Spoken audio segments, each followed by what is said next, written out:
Aqui Valente vem pra te embalar. Com Felipe Luan você vai gostar. E não perca um minuto desse show genial. Toda dia garantimos ser especial.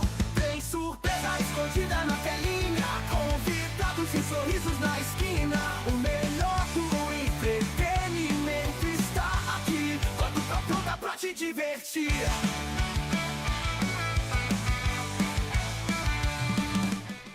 Boa tarde, quase boa noite, galera da Rádio Nova Pirapora FM. Aqui é o programa A Troca Equivalente, aqui é o Milhouse. E eu sou o Kiff, começando mais uma vez nesta semana a Troca Equivalente, a sua dose semanal de curiosidade e conhecimento. Ou como eu sempre falo, lembrando que toda curiosidade gera um conhecimento. Como diriam dois garotinhos amestrinos, do Cacoca. E hoje a gente vai começar a falar de um ator legal, só que a gente não vai dar ênfase ainda nos filmes que todo mundo, assim, eu vou dizer todo mundo, mas eu estou me incluindo só, que eu gosto dele, que é o Brendan Fraser. Exatamente. A gente vai começar a comentar sobre A Baleia. É, indicação do nosso amigo Wellington, né? Isso aí, tomara que ele esteja vendo aí. Sim. Porque a gente sobe aí umas mensagens aí pra ver o chat, que com certeza o Wellington vai aparecer aí. Sim. Vai dar o ar da graça dele hoje. Exatamente, pra vocês verem, ó, que quando a gente tem uma indicação de filme, a gente já tenta trazer na sequência. Ó, falando nele, olha ele aí, ó. Aí. Bora! Já apareceu. Então, atendendo aos pedidos do Wellington, vamos lá. Como é que é? Atendendo o pedido de uma pessoa só. Cara, tipo assim, eu já tinha visto, acho que já vi já umas 2 vezes, umas 2 ou 3 vezes o filme A Baleia, e realmente tem uma coisa que todo mundo fala e que é real. Cada vez que você vê, você pega algum detalhe e você tem uma interpretação um pouquinho diferente.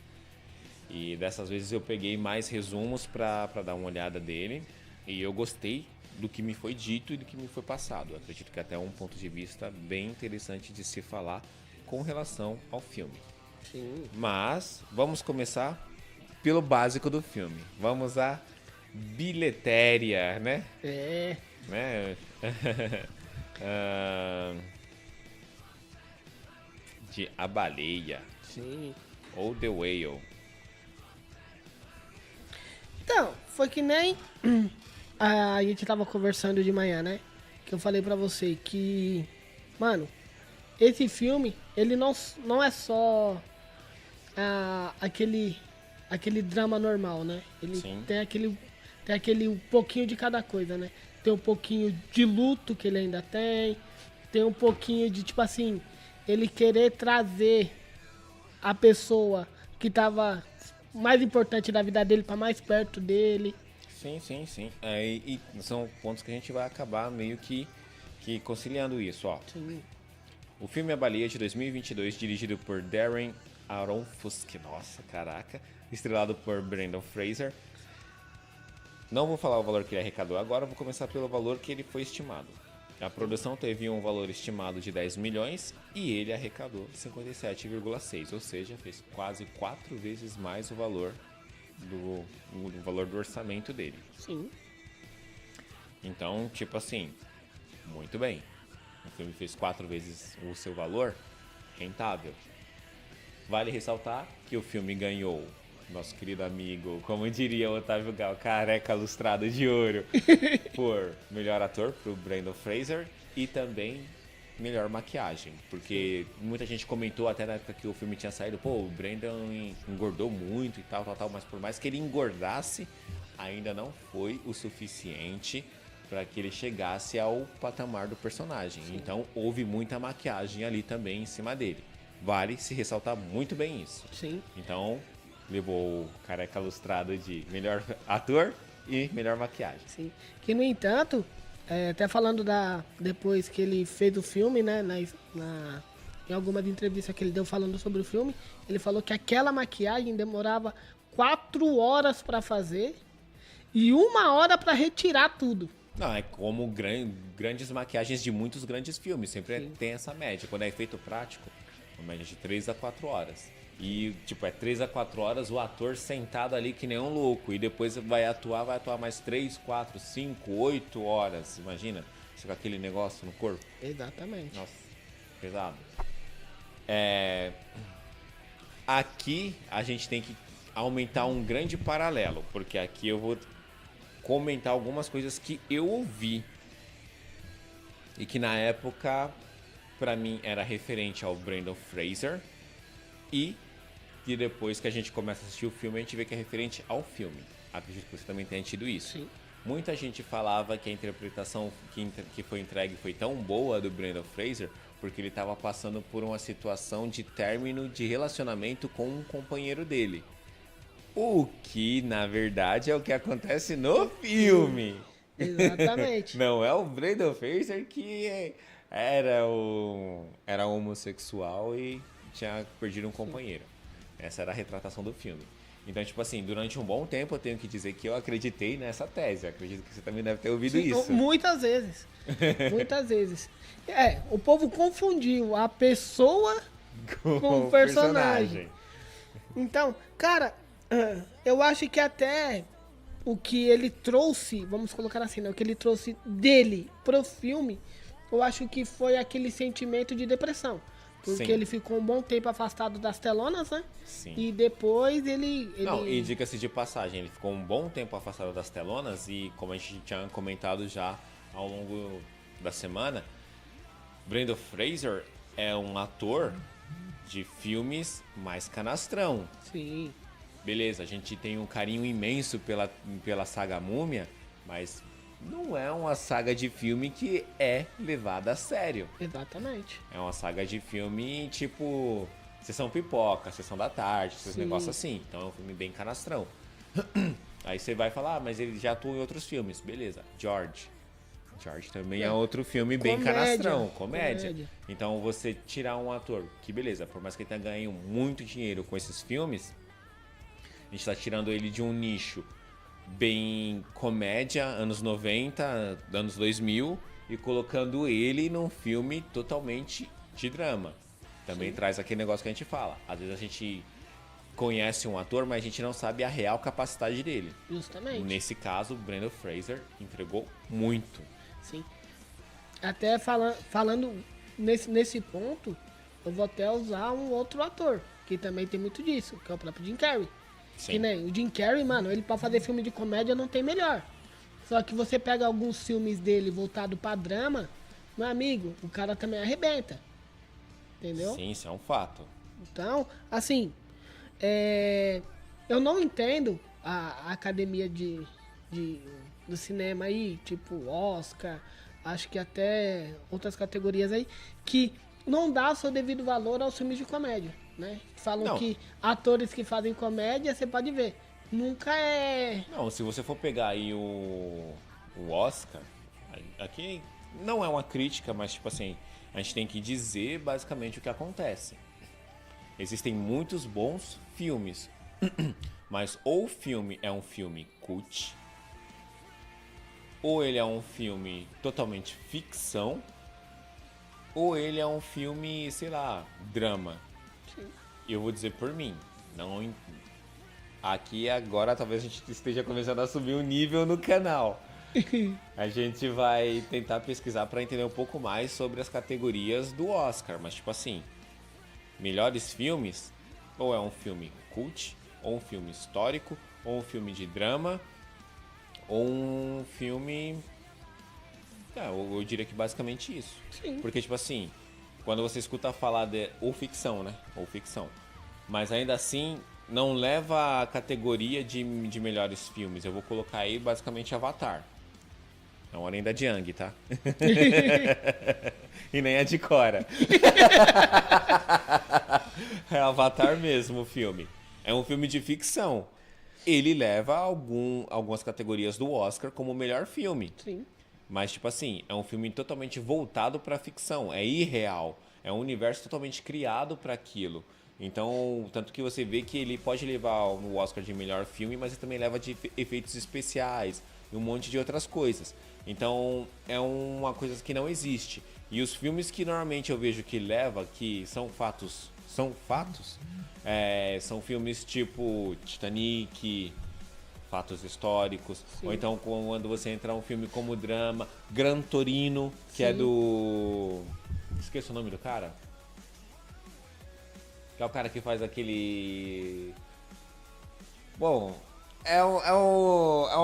eu vou lembrar até o final do programa. Eu sou péssimo pra gravar um nome. senhorzinho que ele leva uns filmes quando tem muito drama, que ele fazia um filme de gangster, que é o do Agente 45, caramba, que tem uma Magnum. Caramba, esqueço o nome dele. Mano, eu sou péssimo pra lembrar Ele é nome um ótimo de ator. assim. Calma aí, agora eu quero lembrar. Ator de Gran Torino. E ele ganhou até também... Ele também já ganhou outro Oscar, além do Gran Torino, se não me engano, com Menina de Ouro. Que ele é o treinador da menina. Clint Eastwood. Ah. Nossa, como que eu esqueci do Clint Eastwood? Eu não ia lembrar esse nome nunca. O Clint Eastwood, então, ele é um grande ator. Mas, tipo, se você for comparar os filmes dele, é nesse naipe. Gran Torino, Menina de Ouro, Magnum 45, essas coisas assim. Então, são os filmes que têm um pouco mais de drama. Sim. Então, a gente não estamos aqui para dizer qual que é as categorias do Oscar, mas parece que eles sempre voltam para isso. E ter um ator de comédia que ganhou como melhor ator num filme de drama. Drama. Exatamente. Cara, ó, Brandon. Exatamente. Mano, o cara arrebentou. Arrebentou. E assim, eu acho que por ele ter ficado muito tempo fora, né? Acho que ele falou assim, acho que eu vou dar vida nesse filme pra ver se eles lembram de mim de novo. Deu, de uma certa forma ele deu a vida.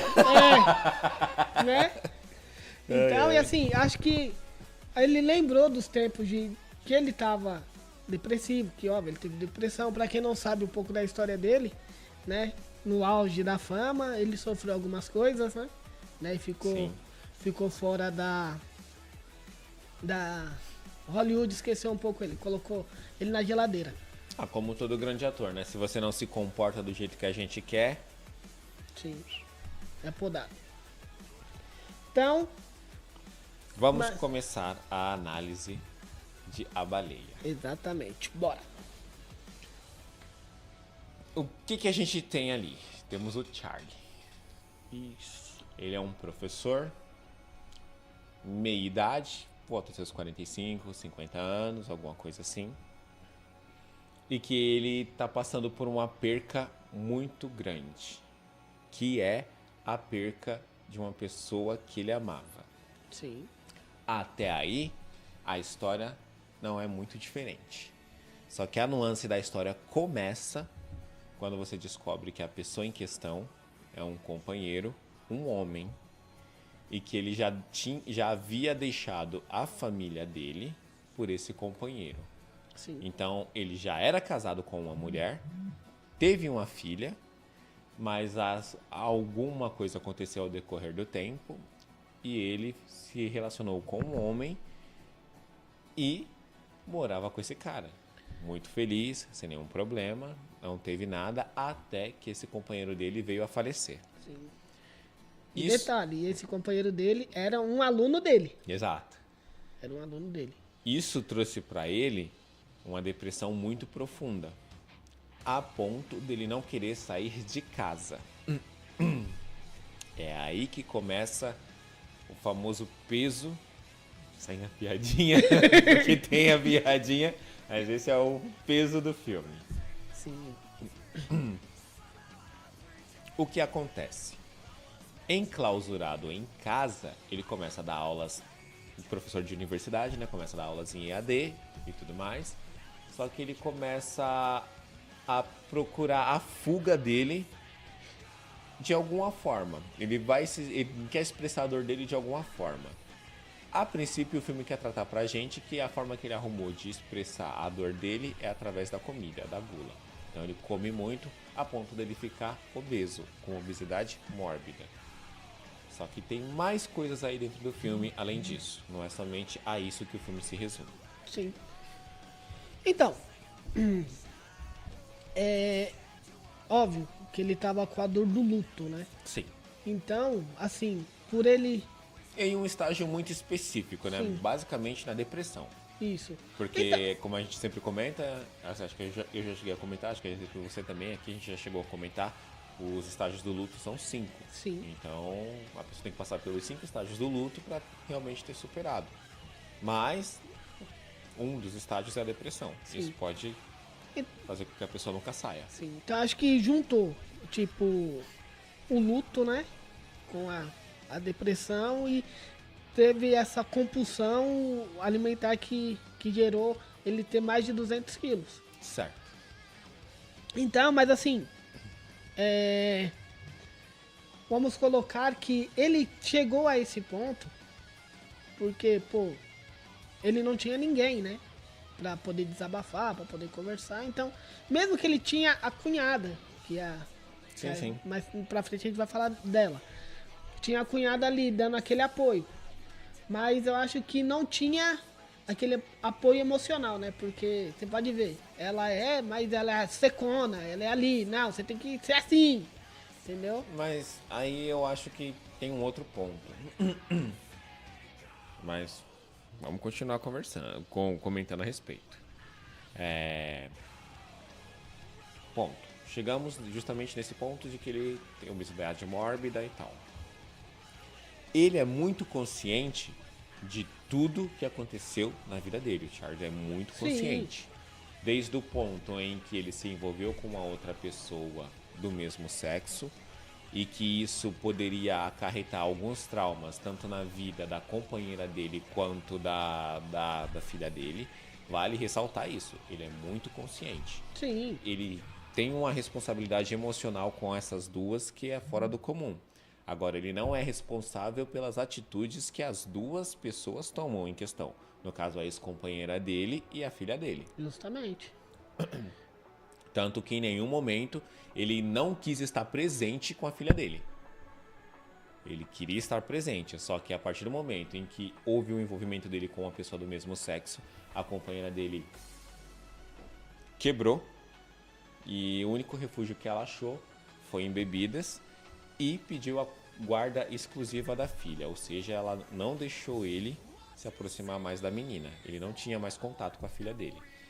Foi aí que gerou esse trauma da filha dele, Sim. de ser tão ríspida e sincera a ponto de falar qualquer coisa e magoar qualquer pessoa. Sim.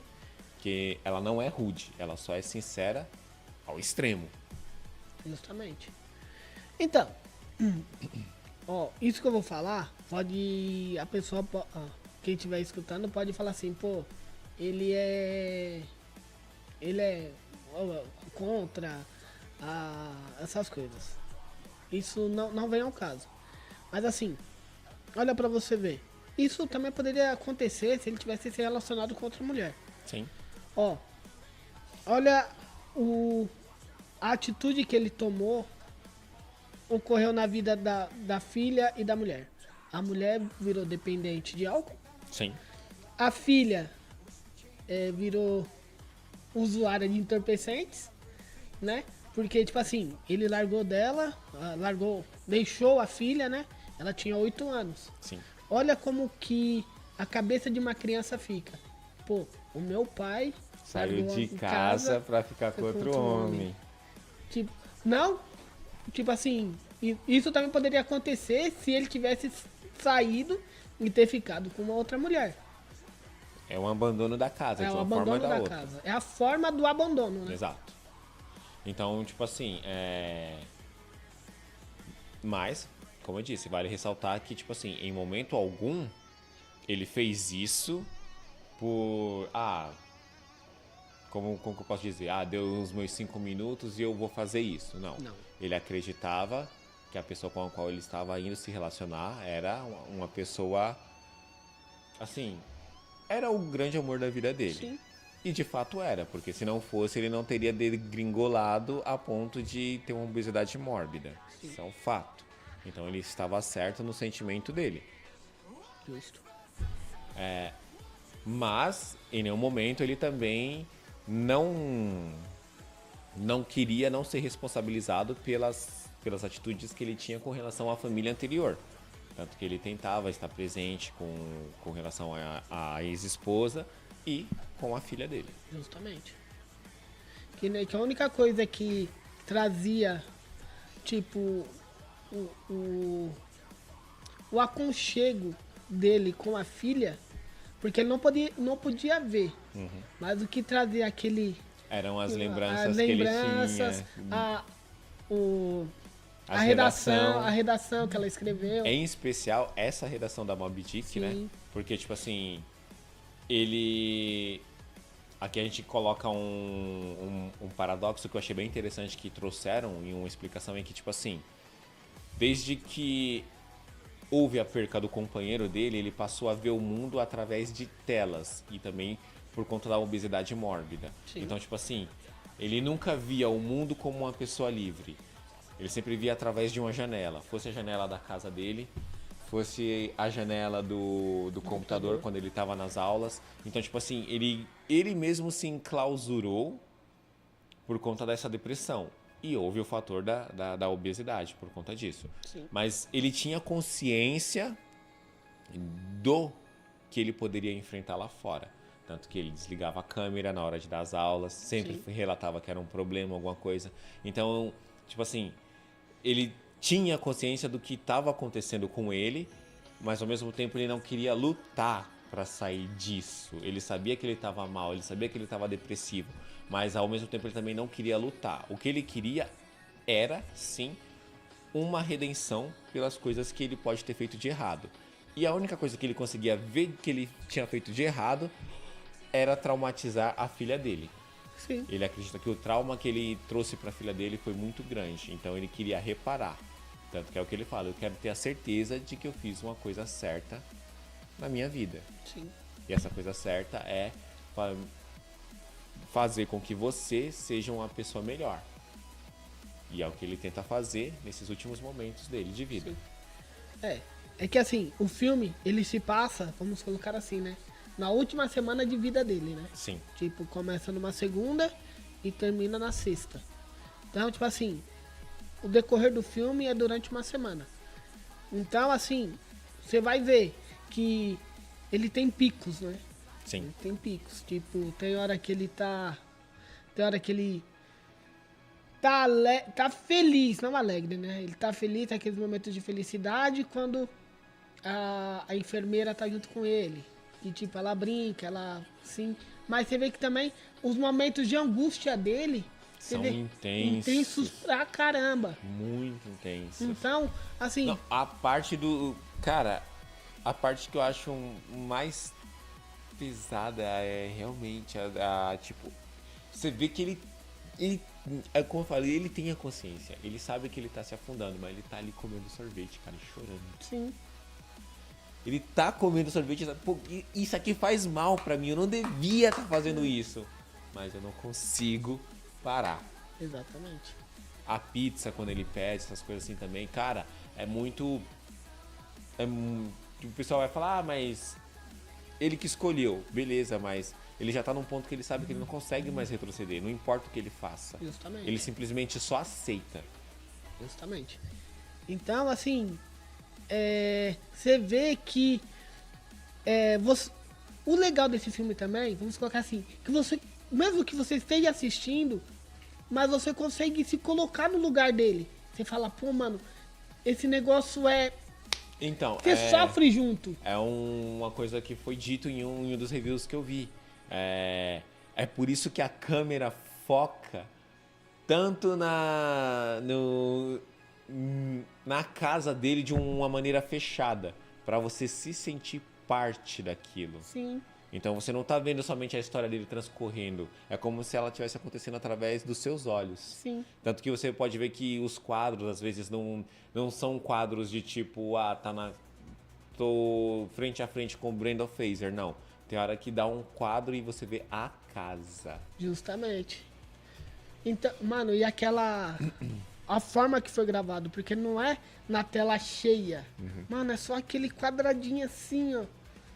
Que você fala, pô, calma aí. Se você estiver assistindo pelo celular, calma aí, deixa eu aumentar a tela. E você vê que não vai, entendeu? Então você fala, pô, o negócio é pra você se sentir parte daquilo. Então é interessante. E principalmente o fator da sinceridade, né, que a gente estava comentando. Sim. Que ele gostaria de que sabe que ele fez alguma coisa certa e ele acha que a sinceridade da filha dele é o ponto essencial pra isso. Sim. Tanto que ele pega essa redação que ela nunca tinha acabado e pede pra ela terminar essa redação. Sim. É algo que eu acho que é incrível. E ela não consegue terminar essa redação porque ela tem o bloqueio justamente por conta dos traumas. E a gente vê esses traumas sendo expelidos de várias formas. E sem falar que também tem o lúdico do divino, né? Que é Sim. o pastorzinho que na realidade também não tá muito distante de estar errado Exatamente. da convicção dele. Então são os pontos assim que mostra pra você que, eu vou colocar assim, bem humano, todo mundo acaba tendo os seus defeitos. Sim, sim. Então, vamos colocar a grosso modo, vamos colocar a carta na mesa em relação ao o rapaz que vai lá, começa a tentar evangelizar ele, começa... Sim. Mano, querendo ou não, mostra a hipocrisia do ser humano, Correto. entendeu? Porque, pô, falando de Deus, falando, pô, não, você tem que sair dessa, e não sei o que, não sei o que, não sei o que. Só que, né, O cara também tinha as falhas dele. tinha as falhas dele. Só que, também, né, não vamos apontar o dedo só pra coisa ruim, né? Ele Pô, tava querendo fazer uma coisa ele boa. tava querendo fazer uma coisa boa. Falar, pô, eu quero salvar uma vida, né? Sim. Eu quero salvar uma vida. Então, Assim como é o caso da cunhada dele. Sim. Como eu falei, como a gente tava falando. Você falava, não vamos comentar dela. Você pode ver que, tipo assim, eu acredito que pra ela querer ajudar o Charlie, ela devia conhecer muito bem o relacionamento dele com o irmão dela. sim, E ela deveria gostar muito do relacionamento dos dois, isso é um fato. Porque senão, o irmão dela já faleceu. Desculpa, ela não tem obrigação nenhuma com o Charlie. nenhuma. Por que ela tá ali querendo ajudar ele? Por que ela quer que ele saia daquela fossa? Então, tipo assim, ela gosta dele. Só que eu acho que ela já tá naquele caso de que eu já tentei tanto, já tentei dar tanto conselho, já tentei ajudar tanto, já expliquei de diversas formas, que agora eu vou ser grossa. Sim, Eu vou falar a verdade pra ele, doa do jeito que for. E ele aceita, ou ele sim, ou esquece. E é isso que a vida tem pra ele. E você pode ver que é justamente isso que acontece. Ele entende que a escolha dele levou ele até ali. Até que ele também é grosso com ela. sim, Então, não é que eles não se gostem no filme.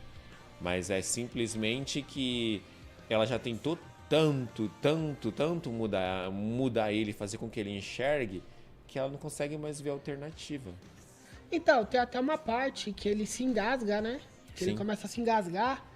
Daí ela fala assim, pô, o que eu tô fazendo? Tipo, eu tô dando comida, tipo, pra uma pessoa que, assim, não é uma comida, tipo assim, boa, né? Vamos colocar Mas é o que ele quer. é o que ele quer. Tipo assim, eu tô dando uma comida que eu tô vendo que tá te prejudicando, mas, pô, é você que quer. Então, ela fala assim, pô, eu tô tentando te salvar, te matando. Né? Não, e ele tá aceitando, É. diga-se de passagem, né? Então, assim, a gente falamos do Charles, falamos da cunhada dele e do sentimento que ele tem pra filha dele. E falamos também, agora vamos falar um pouquinho da Liz, né? Da Liz.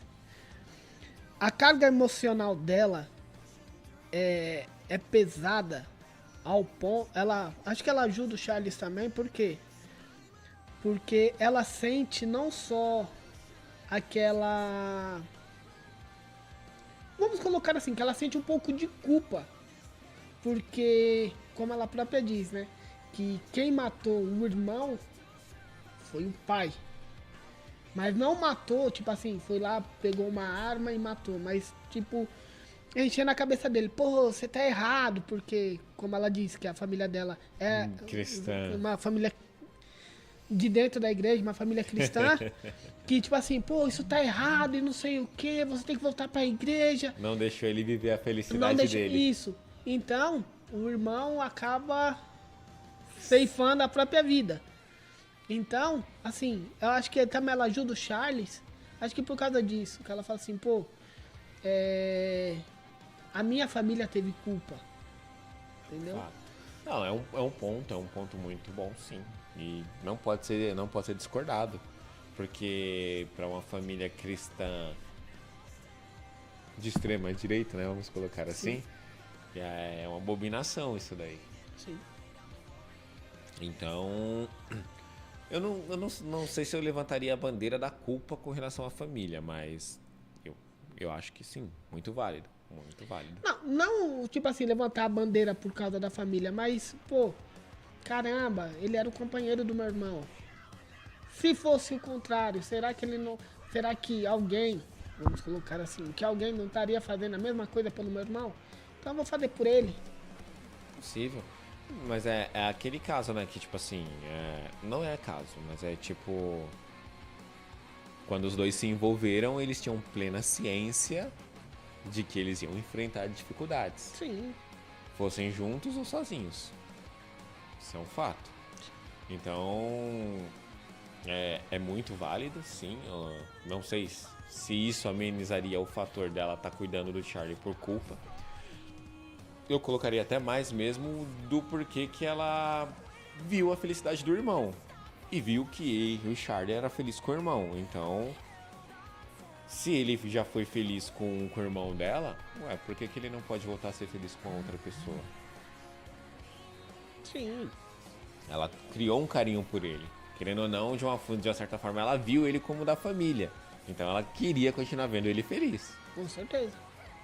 Independente se fosse com o irmão dela ou com outra pessoa. Acho que chega a ser esse ponto. Não, como eu falei, não tira o fator da culpa dela, tipo, minha família ajudou a minar a felicidade do meu irmão. Sim. Mas eu acho que acima de tudo ela via mais a felicidade do Charlie. Ela era empática com ele. Apesar dele muitas das vezes não ser empático com ele mesmo ou com ela. Sim. Porra! Oh. Ele era muito empático com a filha. Com a filha, Justamente. é igual. Cara, uma coisa que tipo assim, eu acho que era culpa do Charles. Tipo, era a forma que ele tratava a filha dele. Mano, a menina era mó educada, tratava ele mal, que no entanto, que nem ela tirou uma foto do próprio pai e falou assim, Vai fazer chacota. vai fazer chacota e falar, tipo, que a gordura dele vai queimar no fogo do inferno, entendeu? Então, assim, ela fazia chacota, ela menosprezava o pai dela, colocava o pai dela lá embaixo. E, tipo assim, a única coisa que ele falava pra ela, pô, você é minha filha, você é maravilhosa, você é inteligente, você é isso, você é aquilo. Mas é porque é aquele caso, né? Amor não se... sei lá, não se mensura. Ou você sente ou você não sente. No caso Sim. dele, ele tinha muito amor pela filha dele. Sim. Independente do que ela fizesse com ele. Ele entendia que ele escolheu, ele fez aquelas escolhas, mas tinha muito amor por ela. Ele só queria que ela fosse uma pessoa melhor. Sim. Eu acho que esse é o ponto. Ele tinha tanto amor por ela e queria que ela fosse tanto uma pessoa melhor, que as brincadeiras e as chacotas que ela fazia com ele, pra ele, isso era o de menos. Sim. Vamos, né? Mas, cara, a filha dele em nenhum momento mostrou, pô, não colocou, tipo assim, tudo bem que ela não conviveu com ele, só conviveu com ele durante 8 anos da vida dela. Ali ela tinha, acho que por volta de 16, 17 anos. Ela não tinha uma memória afetiva muito grande Isso. dele. Mas, pô, querendo ou não, é o pai dela. O sangue dele corre na veia dela. Entendeu? Então, pô, pelo menos um pouco.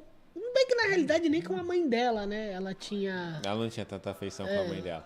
Eu diria que, tipo, se fosse parar pra medir, pra pesar, esses 8 anos de memória afetiva que ela tinha com o pai dela, era mais importante pra ela do que o período que ela passou com a mãe. Sim. Porque ela lembra da redação, ela lembra do quanto ela gostava de conversar com ele, ela lembra das leituras. Então, tipo assim, essas memórias afetivas dela com o Charlie são sim bem fortes. São muito fortes a ponto dela se importar.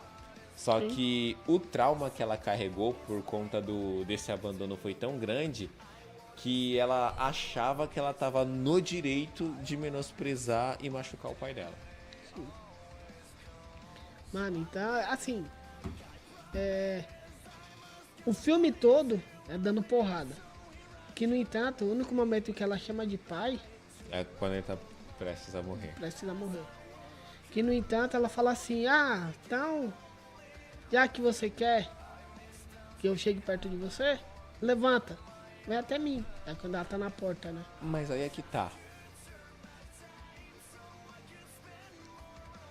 É uma zoeira. É uma chacota. E é uma afronta. Não tô pra negar nenhum desses pontos. Tudo isso é isso que ela fala pra ele. Mas eu também consigo ver de uma outra forma. Eu consigo ver que ela também consegue se importar com o pai dela a ponto de dizer pra ele: você se importa comigo? Tudo que você fala é real? É verdade? Então, beleza, eu vou pegar esse inferno que eu passei e todos esses traumas que eu passei não vou jogar fora, mas eu vou deixar de lado aqui.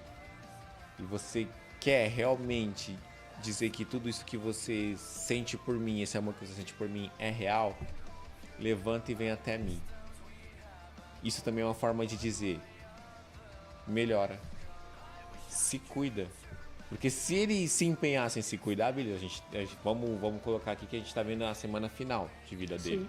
Beleza, não tinha mais o que fazer. Mas vamos supor que essa conversa com ela tivesse acontecido há, sei lá, 1 ano e meio. Ele ia estar com obesidade mórbida do mesmo jeito. Do mesmo jeito, não ia mudar esse fator. Mas com 1 ano e meio, se ela tivesse chego e falado isso pra ele e tivesse dado esse mesmo choque de realidade, porque quando ela deu esse choque de realidade, ele quis melhorar. Sim. E ele melhorou um pouco. Se esse choque tivesse sido com 1 ano e meio, talvez ali ele tivesse despertado e tivesse se cuidado. Sim.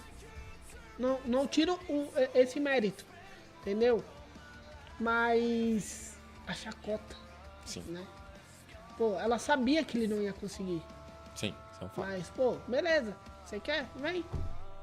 Eu sei que você não vai conseguir. Você pode até tentar, mas não vai conseguir. Entendeu? Então, assim, a vida dele ali enclausurado dentro daquela casa, cara, ele criou a própria prisão pra ele. Isso é um fato. Né? Ele criou a própria prisão pra ele. Uma coisa que eu achei. Meu Deus. Aí tá vendo? Aí agora se eu falar o que me veio à cabeça, o pessoal vai me taxar como a filha dele. Eu vou falar que ele criou a própria prisão a garfadas. Né? Então, mas, cara, uma cena que eu achei, que eu até comentei com você de manhã, uma cena que eu achei interessante pra caramba, foi a cena do passarinho na janela. Sim. Porque, tipo assim, não é normal, né? Mas tem bastante gente que ainda cria passarinho, né? Tipo, a gente vê o passarinho preso dentro da gaiola ali. Daí o passarinho vai na janela e tipo assim, fala assim, pô, agora é o contrário, né? Eu tô te visitando na sua gaiola. Eu tô te visitando. Exatamente. E no entanto, que pra você ver, cara, que ele, mesmo que ele quisesse sair com aquele peso todo, não dava. Porque ele morava na parte de cima. Então, pô, querendo ou não, ele tava preso verdadeiramente, né? Sim, sim. Ele era refém das próprias consequências, né? Sim, as próprias escolhas. E é interessante você ver isso. Então ele, como eu falei, ele não buscava perdão. Isso eu até dito também nos resumos que eu vi. Ele não estava buscando perdão. Esquece esse negócio de, eu quero ser perdoado pela minha filha porque eu abandonei, e não sei o que, não sei o que, não sei o que, ou quero ser perdoado pela minha cunhada por conta disso, ou pelos meus alunos. Não. Não, esquece. Ele só queria a redenção. Ele queria saber que as escolhas que ele fez podem não ter sido as melhores, podem não ter sido as melhores do ponto de vista físico para ele, não, mas emocionalmente eram. Então eu só quero a redenção de saber que eu fiz uma coisa boa. Era isso. Sim. Que, no entanto, quando ele fala, eu quero saber que eu fiz alguma coisa de bom pra alguém, entendeu? Eu fiz algo de bom. Não precisava, a pessoa chega e fala assim, beleza, eu te perdoo. Não, eu fiz uma coisa boa. Fiz, beleza, minha vida já valeu a pena. Sim. E é irônico, né? Porque isso acaba sendo meio hipócrita e ao mesmo tempo estranho. Porque se você for parar pra ver, ele já tinha feito uma coisa boa, fosse pra ele ou fosse pro companheiro dele. Que foi estar junto com esse companheiro dele. Foi bom pros dois. Sim. Então ele precisava de uma outra validação externa.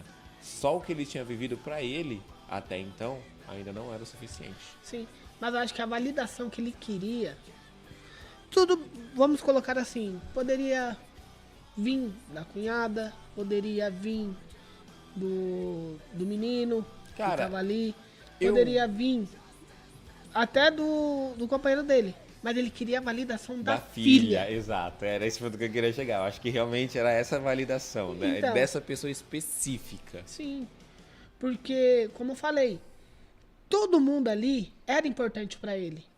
Todo mundo. Mas ele só deu ouvidos à opinião dela. Ele queria dela, falar assim, tipo, tá, beleza, muito obrigado por tudo que você fez por mim. Muito obrigado pela vida que você me deu. Muito obrigado.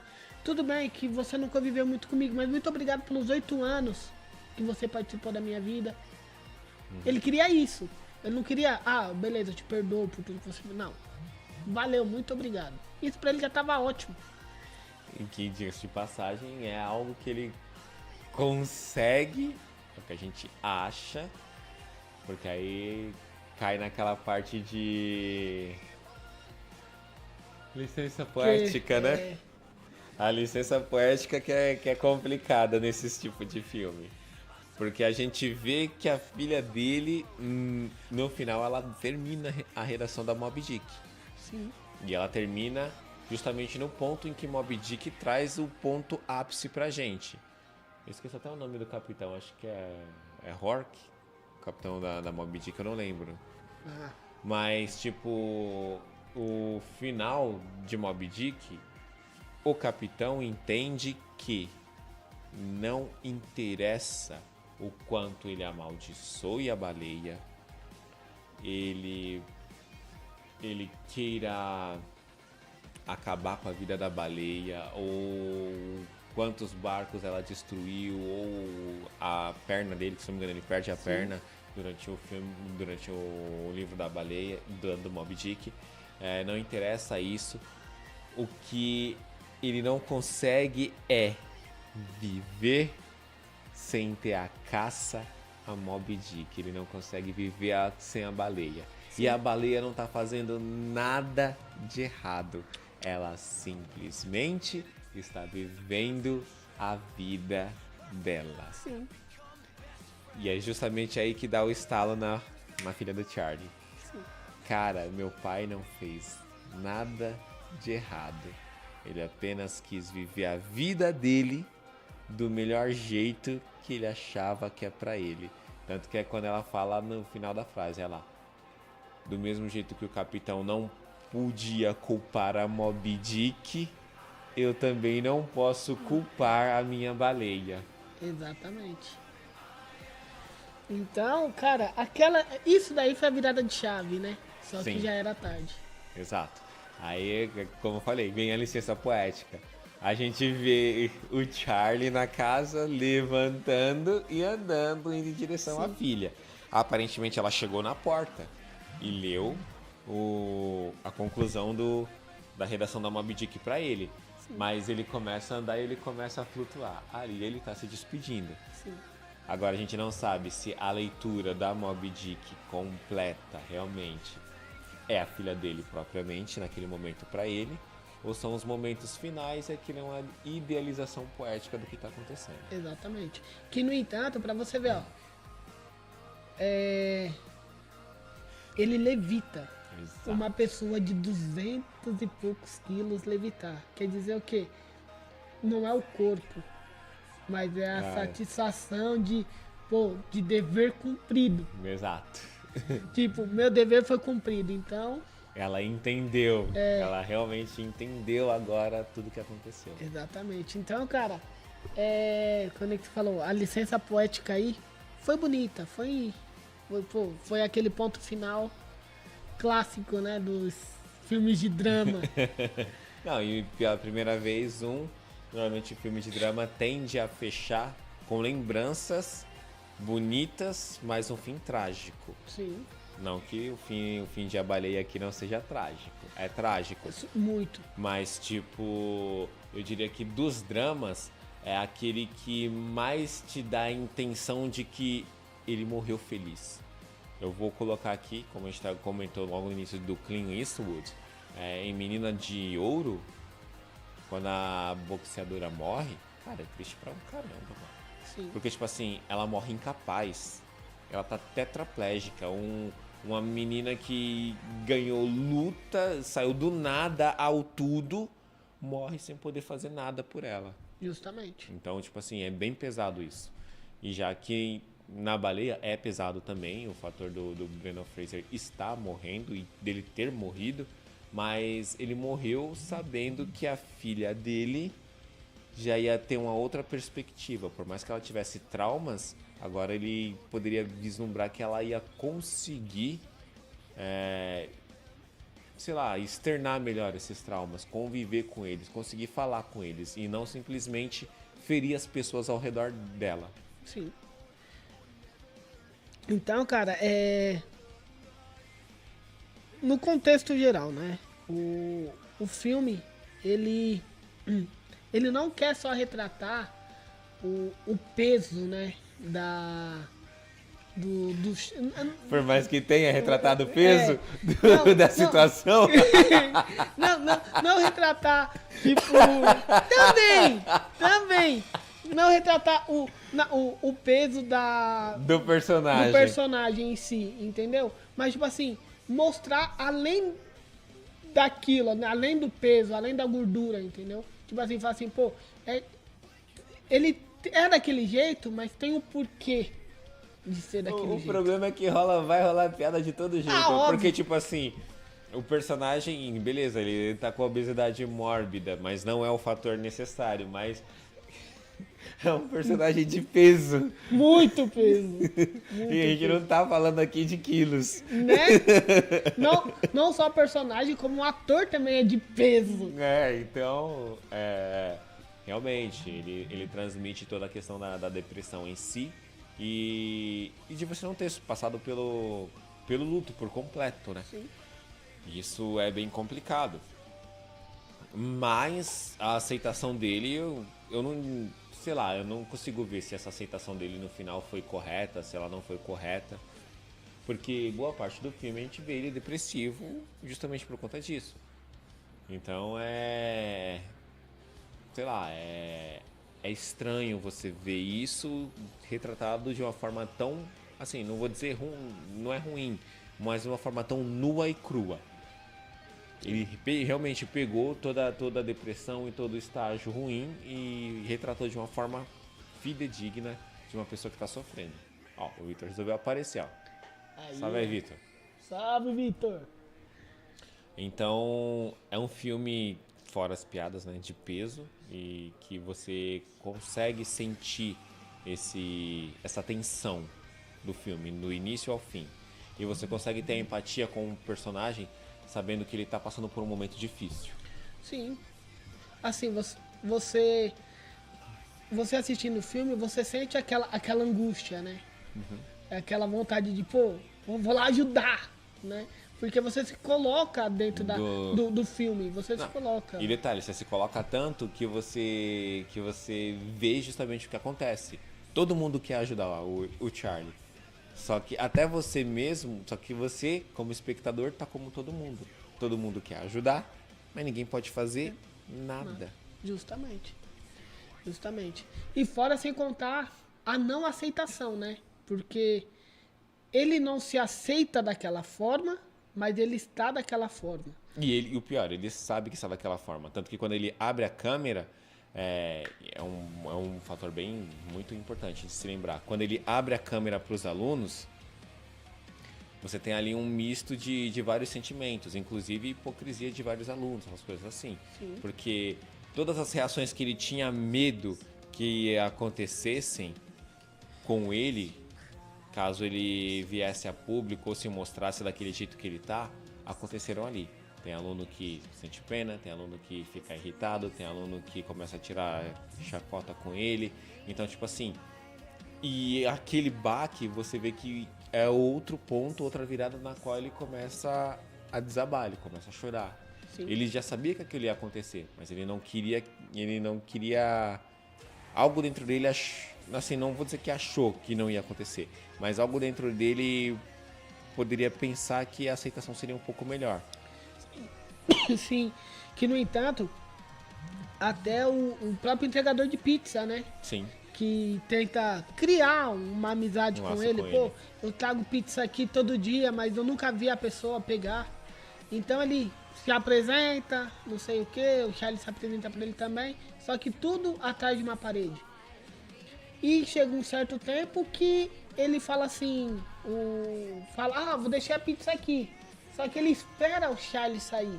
Porque ele quer saber como que ele é. Como que ele é. E quando ele vê que o Charlie está de cadeira de roda e ele vê aquele tamanhão, ele fala assim, meu Deus. O que eu fiz? E desce. Entendeu? Tipo assim, acho que vamos se colocar no lugar do entregador. Falou, pô, mano, eu tô ajudando um cara... A matar ele. Eu tô ajudando um cara a se matar. Entendeu? Então, que, mano, o cara, quando olha assim, o cara arregala o olho e fala, meu Deus, e desce. Então é complicado esses pontos. São pontos bem complicados e bem suaves do filme. Eu acho que...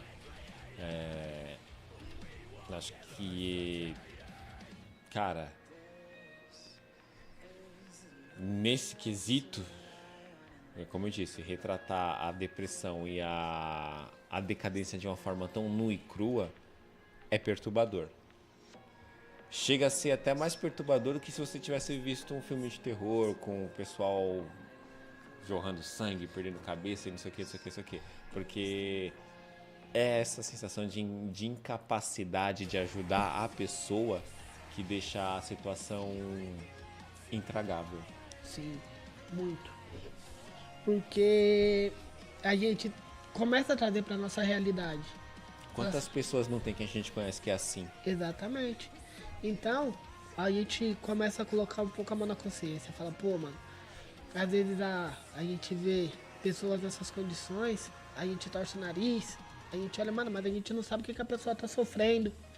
Entendeu? A gente não sabe se a pessoa tá sofrendo, tem esse ponto também. Sim. Beleza, tem gente que tem péssimos hábitos alimentares, mas tem gente que, como ele, tá passando por uma perca. Sim.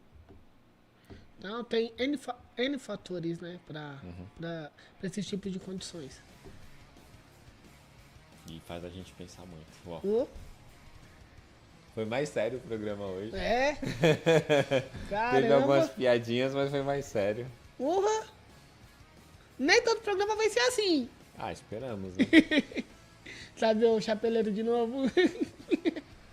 Nossa, imagina ele comentando sobre a baleia. Nossa! A gente tem que trazer ele.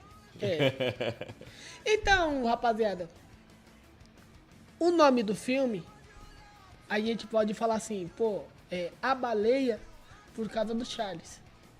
Mas não, a baleia é porque ele é Lá vai de novo eu com as minhas... Lá vai, que- vamos cria as minhas piadinhas de novo. Não é Moby Dick por causa do peso do Charles, mas porque ele é a baleia da filha dele. Entendeu? Vamos contextualizar para o pessoal entender, É. tá? Porque senão ainda vai dar a entender coisa errada. Sim, foi por isso que eu falei. A baleia em questão não é a baleia Por causa do do peso. peso por conta da obesidade. Sim. É porque, assim como a Moby Dick, ele traz um peso Peso. imenso emocional para a filha dele. Exatamente. Eu só resumi. Me faltou palavras. Eu só resumi tudo isso. Então, é a mesma coisa da Moby Dick, né? Sim. Se ele não existisse daquela forma, talvez o peso emocional não seria daquela forma. E baleia porque acaba arrastando ela, né? Sim. É algo que ela não consegue controlar. Então ela está içando aquilo e ela só é puxada para aquilo. Justamente. Ela não tem o menor controle. Mesmo que ela queira controlar, ela não conseguiria lutar, né, com força o suficiente sem entender a natureza. Sim. Coisa que ela faz. Finalzinho do filme? Finalzinho do filme, mas faz. Faz. E pra você ver, ó, que a última lembrança, né, que quando acaba o filme, que ele morre, né, assim, vamos colocar assim, é a lembrança dele na praia com a filha. Não melhora a situação em nada. Não melhora. O nome do filme é A Baleia e a única lembrança, última lembrança do cara é o cara gordo na praia. Não é o cara gordo na praia. Não, mas mas tipo tipo assim, assim. é tipo assim, a última lembrança que ele teve com a filha, que ele Boa, teve né? que ele teve a filha dele próxima dele, É na praia. é na praia. Curioso? Sim. Eu ainda diria que é engraçado porque aí se trata do cara gordo na praia com a filha. Tudo bem. A baleia tá encalhada. Meu amigo. Se for olhar por este lado, né? Se for olhar por este lado, É. Observar de todos os ângulos. né? Bom, É, é que a gente não pode passar o programa sem ter uma piada dessas. exatamente. Tipo assim, porque quase ninguém convive com a gente, né? Porque daí pra pior. Bem pra pior mesmo. Do Chapeleiro e alguns mais. Só que assiste o programa do Chapeleiro. Mas vamos dar a nota que é o filme. Pra mim, leva um 9,5 fácil. Então, pra mim leva uma nota 8,5. Bom, justo. 8,5. Porque assim, teve algumas coisinhas ali que pra mim ficou. Principalmente do lado do menino, né? Do, assim, do cristão. Porque tipo. Parece que ele foi empurrado ali, né? Tipo. Ele Foi evangelizar. Depois a filha dele ajudou. Daqui a pouco. Beleza, minha família. Sua filha postou um vídeo, minha família viu, beleza, eu tô saindo. Tô voltando pra casa. precisava só de um ângulo mais religioso, né? Mas. Então, por isso que. Só por esse motivo, pra mim é uma nota 8,5. O Wellington concordou comigo, 9,5 fácil mesmo. Mas pra mim eu acho que sim, porque eu acho que conseguiu transmitir. Eu acho que conseguiu transmitir a questão da depressão. Então, Sim. não é algo bonito de se ver, mas foi algo real. Então, por isso, pra mim, um 9,5 fácil. É isso aí. Como eu falei, o meu ponto foi só esse. Deixando as nossas redes sociais. A Troca Equivalente 1 no Instagram, a Troca Equivalente 1 no YouTube e o nosso TikTok, a Troca Equivalente. É isso aí, pessoal. Até uma próxima semana. Lembrando que daqui a pouco tem o nosso amigo Roberto Lucas com Boa Noite e Alegria. E o Wellington, só respondendo pra você o último comentário de Capitu traiu o Bentinho. Eu acho que não foi bem uma traição. Houve a traição, mas não foi bem a traição, tá? Aí, ó. Ó, e também sugestões de filmes, né? Como a gente já trouxe 2 filmes que o nosso amigo Wellington sugeriu. Se ele quiser sugerir mais algum, também. Não, lembrando que é dos próximos que a gente vai falar, a gente vai continuar sobre o Brendan Fraser, Isso. então vai ser o que todo mundo gosta, inclusive eu, a trilogia Múmia. Eita, bora lá.